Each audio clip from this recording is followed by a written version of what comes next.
Goeienaand en welkom by nog 'n regstreekse uitsending van die nuus op SABC2. Dankie vir die inskakel. Hier is die hoofnuus.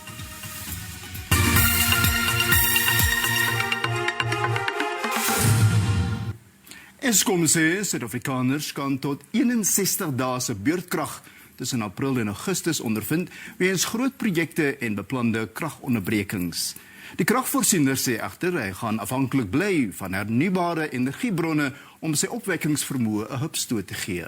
Die bronne dra daagliks sowat 3500 megawatt tot die kragnetwerk by.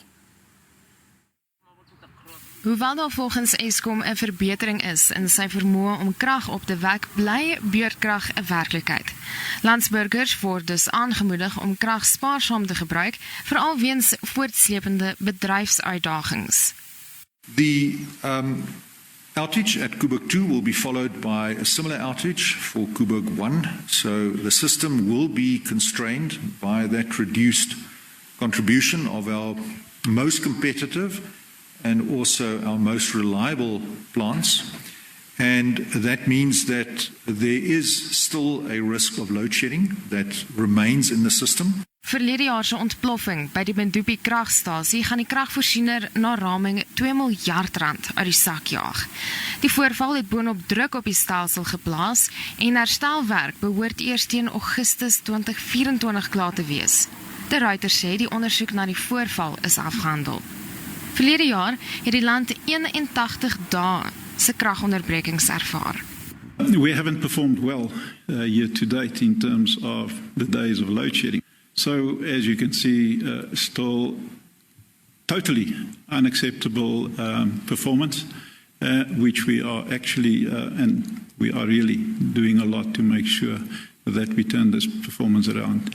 Die agterstand met herstelwerk strek terug tot 2016 en kan onder meer tot kortsluitings by opwekkingseenhede lei.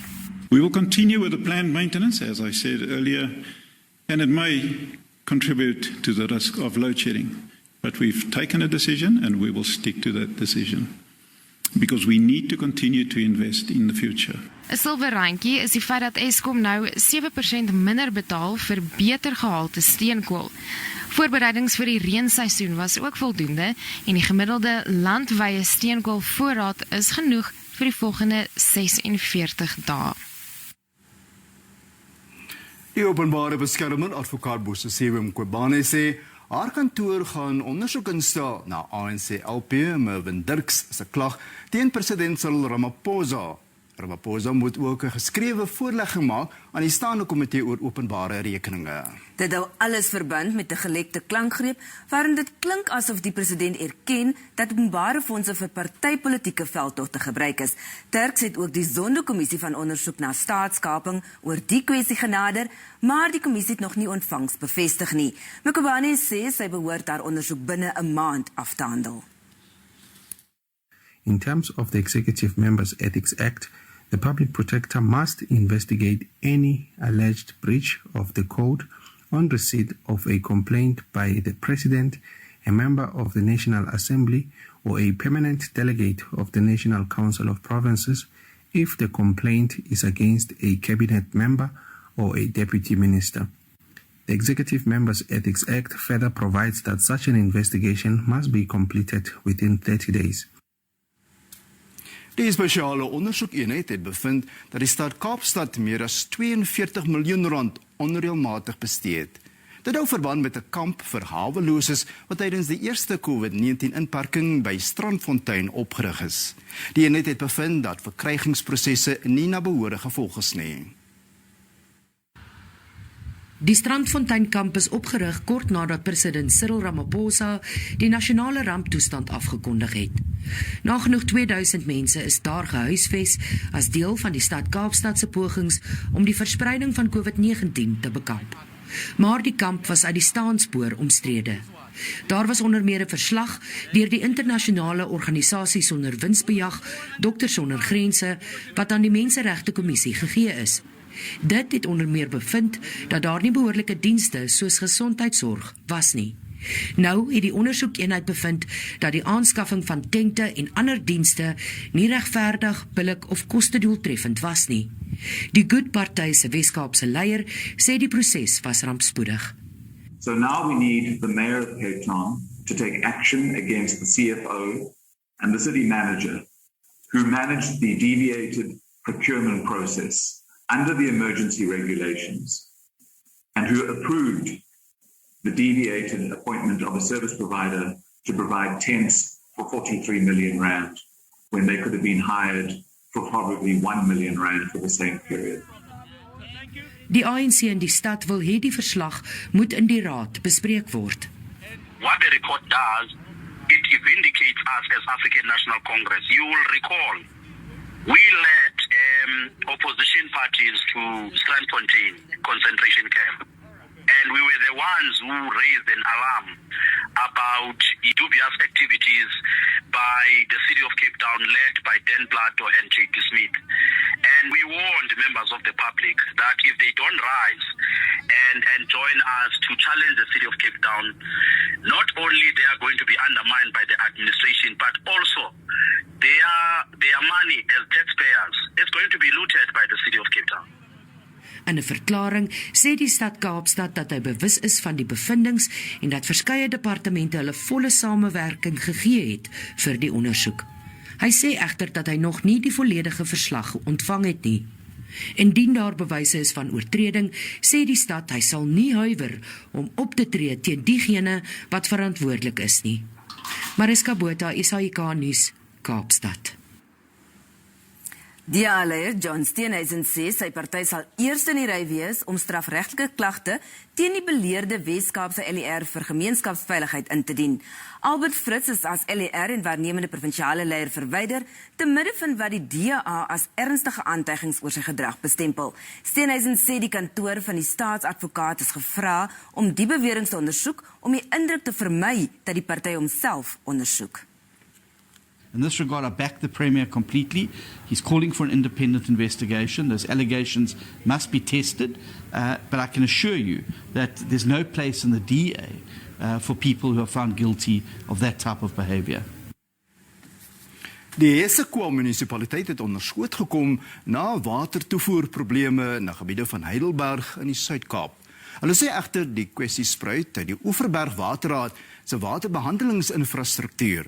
Dit het daartoe gelei dat bruin water in die munisipaliteit se reservoir beland het. Die Eskom munisipaliteit verskaf drinkwater aan dorpe soos Riversdal, Heidelberg en Witstrand. Inwoners het tot 4 dae lank droë krane gehad en swak gehalte water gekry wanneer dit beskikbaar was. In Januarie van hierdie jaar het die situasie aansienlik versleg en die munisipaliteit toe vir Openbare water versoek om die toevoer na die munisipale reservoirs tydelik te staak. Die rede was daarvoor om ons 'n geleentheid te gee om die netwerk skoon te maak. Verdere ondersoek hierna het getoon dat die Openbare water se reservoir baie laag was en dit het gevolglik veroorsaak dat die slyk binne hierdie retikulasienetwerk beland het. Inwoners sê hulle moet vergoed word vir die swak kwaliteit. Despite that we have addressed a relief for ratepayers, for Heidelberg ratepayers, especially on the basic water charges, there is so far nothing forthcoming from the municipality that ratepayers receive a credit or a refund on their water and water basic charges. Like I said, we have proof that it started much earlier. There were already notes out in 2019 about about muddy water, about brown water. Hoewel die situasie nou onder beheer is daar 'n beroep gedoen dat Oeverberg Water hulle infrastruktuur beter moet bestuur. Die munisipaliteit het toe met die behulp van verskeie omliggende munisipaliteite as ook die provinsiale departement van Weskaap toegang gekry tot watertrokke en hierdie trokke dan nou water in die dorp voorsien en die trokke het ook op 'n deurlopende basis het hulle die reservoirs aangevul. Die Overberg Waterraad kon nie vir kommentaar bereik word nie. Tanya Krause, SAK nuus.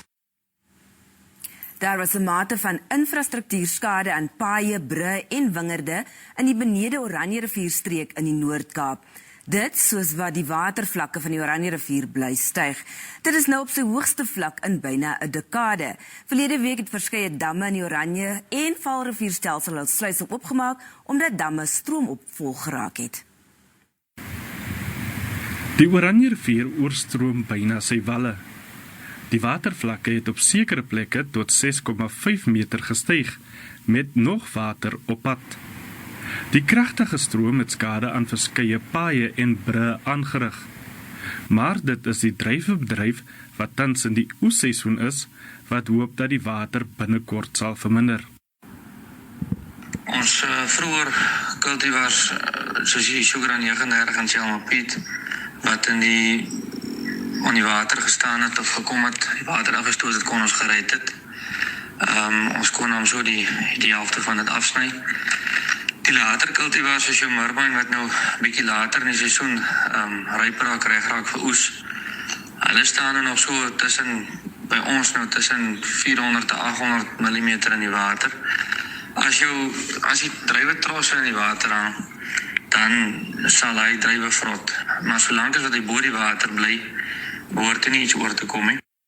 Die departement van waterwese en plaaslike munisipaliteite langs die Oranjerivier het 'n beroep op inwoners en boere in laagliggende gebiede gedoen om toerusting uit die rivier te verwyder en na hoër terrein te beweeg. Daar was nog geen berigte van gemeenskappe in nood nie. Dit kan tot 3 weke neem vir die rivier om sy normale vlakke te bereik. As die rivier nie gaan sak na sy normale stand binne die volgende paar weke, dat die dreneringslyne kan leeg raak en jou grond kan droog word sodat jy moet mense en trekkers en waanske in om jou oeste af te haal, dan sal ons van ons blokke van ons oeste verloor. Intussen donder die Ograbiese nasionale waterval teen 'n spoed van meer as 3000 kubieke meter per sekonde, die meeste in die afgelope dekade. Sandparke sê hy moes 3 besigtigingspunte as voorsorgmaatreël sluit. Ulrich Hendriks, SAK nuus, Kimberley, Noord-Kaap.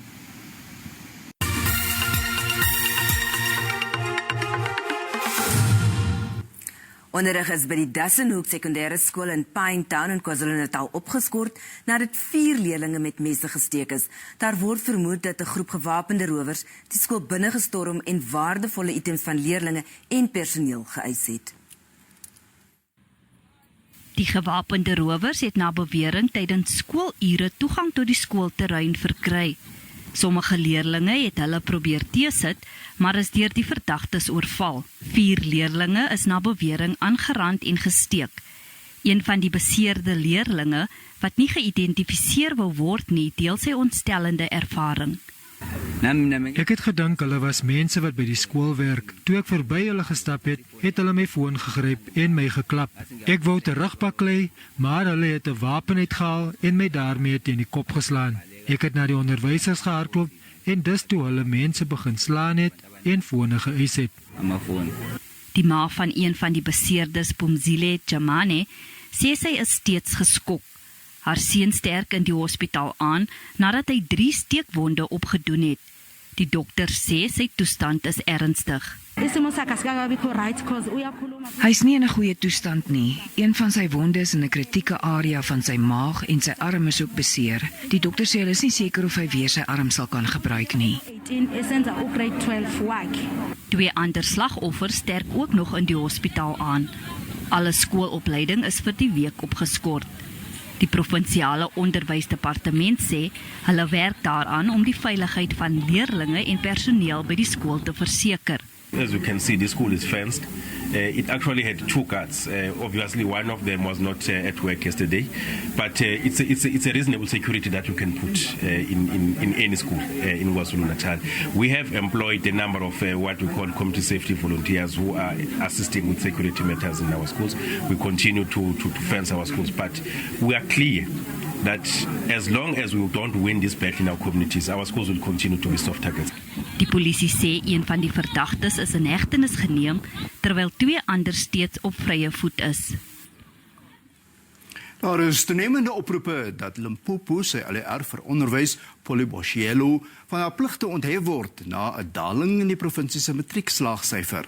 Limpopo se matrikulante is die enigste wat nie die 70% slaagsyfer behaal het nie. Trouwens, dit het met 1,5% gedaal. Premier Stan Matabata het 'n beroep gedoen vir 'n onderwysindaba met die belanghebbendes om die redes vir die afname te bepaal en die pad vorentoe te bespreek. Die EFF en DA in Limpopo eis dat Boshielo afgedank word na die bekendmaking van die 2021 matriekuitslae. Volgens die organisasie wat leerlinge verteenwoordig, COSAS, is daar 'n leierskapsvakuum in die provinsie. Heads must roll. We are going to make it a point that heads rolls from school level. There are arrogant teachers whom their head must roll. Second offices, head must roll. District offices, head must roll. Even in the Department of Education here in the province at Bikard Street. Die skoolbeheerliggaamraad van Suid-Afrika onderneem om by die provinsiale wetgewer te betoog om te eis dat premier Matabata teen Boshielo optree. Lack of leadership from the province is the only sound reason behind such mediocrity. The Department of Education has for the past 3 years been on autopilot, with Poly becoming the noisemaker of the year. Minstens een onderwysontleder glo die afdanking van die DA-leier is nie die oplossing nie. That's why the department, as it is, has been destabilized because of such calls, with the results fluctuating over the years. They've not been stable. For instance, if you look at a province like Gauteng, I can count the number of MECs who have been there since 1994, who obviously are not even more than 5. Limpopo se matriekslaagsyfer het verbeter tussen 2016 en 2019 tot 73% en het in 2020 begin daal.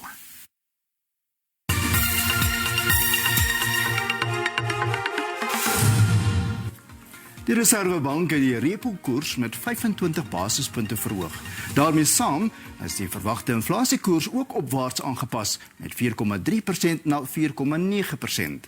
Die prys van elektrisiteit en ander tariewe word steeds beskou as kort- en mediumtermyn risiko's. Ander faktore wat 'n rol speel in die Reservebank se besluit is kommer oor internasionale produksiepryse, voedselprysinflasie en verhoogde brandstofpryse. Die Reservebank verwag dat die ekonomie vanjaar met 1,7% gaan groei en volgende jaar met 1,8%. Die rand het in die sluiting van die JSE om 5:00 vanmiddag swakker teen die vernaamste geldeenhede verhandel. Die JSE se indeks van alle aandele het ook laer gesluit. Die prys van goud en platinum was in die sluiting van die JSE laer en die prys van Brent-olie hoër. En op die JSE termynmark het die pryse van landbougewasse vir lewering in Maart gewissel. Witmielies is R35 per ton duurder en koring is R23 per ton goedkoper. Sonneblom is R7 per ton goedkoper en soja het met R125 per ton gestyg.